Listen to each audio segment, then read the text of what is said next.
man. It's my favorite thing to do. Today we are shooting Loco Moco.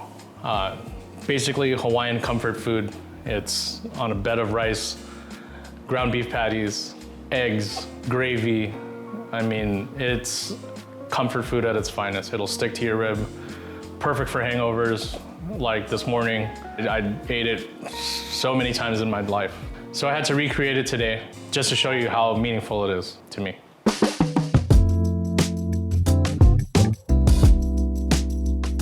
So I'm going to show you how to make the bacon fat red eye gravy for the Loco Moco. The gravy is one of the key major parts to it. So that's where I do a little twist. I call it red eye bacon fat because there's coffee, which is red eye, and bacon fat, which I rendered. Who doesn't love bacon? And I infused it into the sauce actually. Here I already have the rendered down bacon fat, and I'm going to be adding the all-purpose flour to it. There's a certain consistency I look for in making a roux, which is typically 1 part fat to 1 part flour. I'll show you how I make mine, and here we go.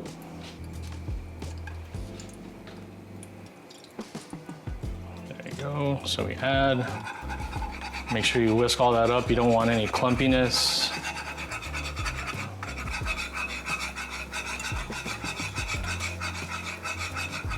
Maybe a little bit more flour. You want it to make it like a little paste, so. Then we cook out the raw flour taste. This is what we're doing right now. Typically, Loco Moco has a dark color to it, the gravy. And you know, the longer you cook out the flour, the darker it gets.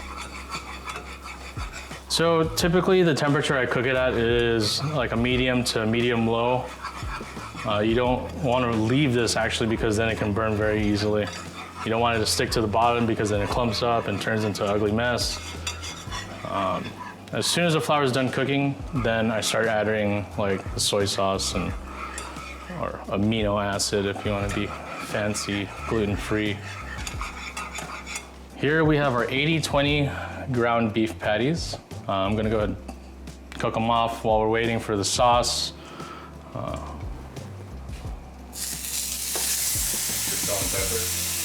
Straight salt, pepper.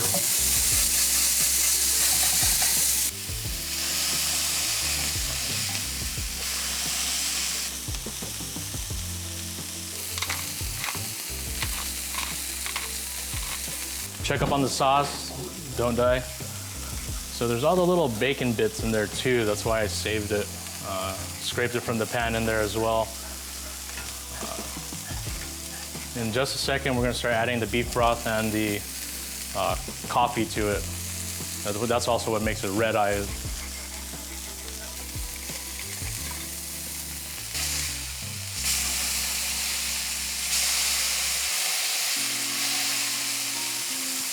So we're gonna add that shit.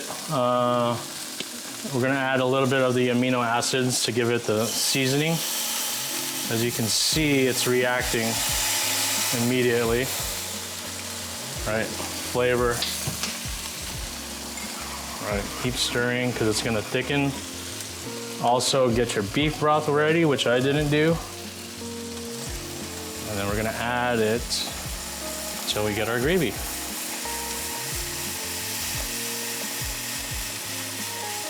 Don't forget the coffee.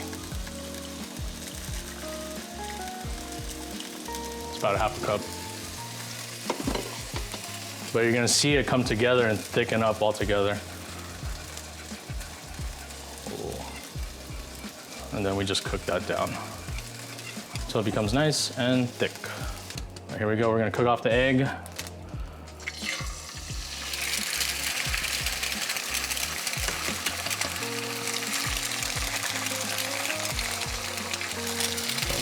Don't break.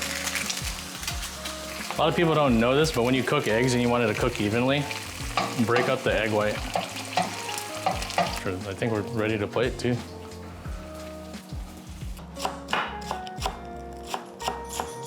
All right, here we go. White rice on the bottom.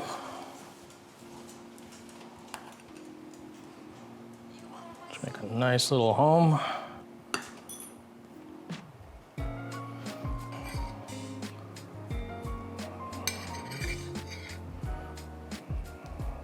Huevo.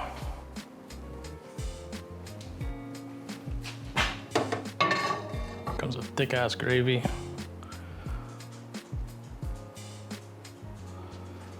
So, you know, whenever I cook my eggs, back in culinary school, they were always frowned upon those brown edges. I'm Asian, so that's traditionally how you make it. Brown edges. There's nothing wrong with brown. And garnish. A lot of green onion.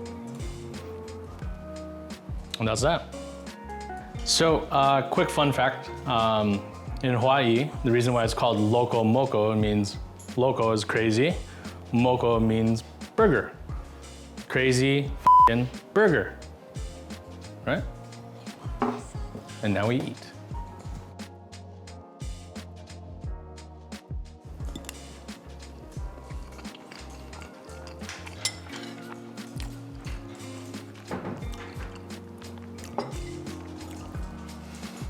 That just brought me back. The Loco Moco, you know, the rice, the ground beef patty, the gravy ties it all together. The egg, the richness from the egg, and then the freshness from the green scallions. That is comfort food at its finest. Yeah, some Thank you guys for watching me make the Loco Moco. Don't forget to like and subscribe. Peace out. Shot time. Oh, didn't know you're still there. Still. Perfect. Going around. Bye.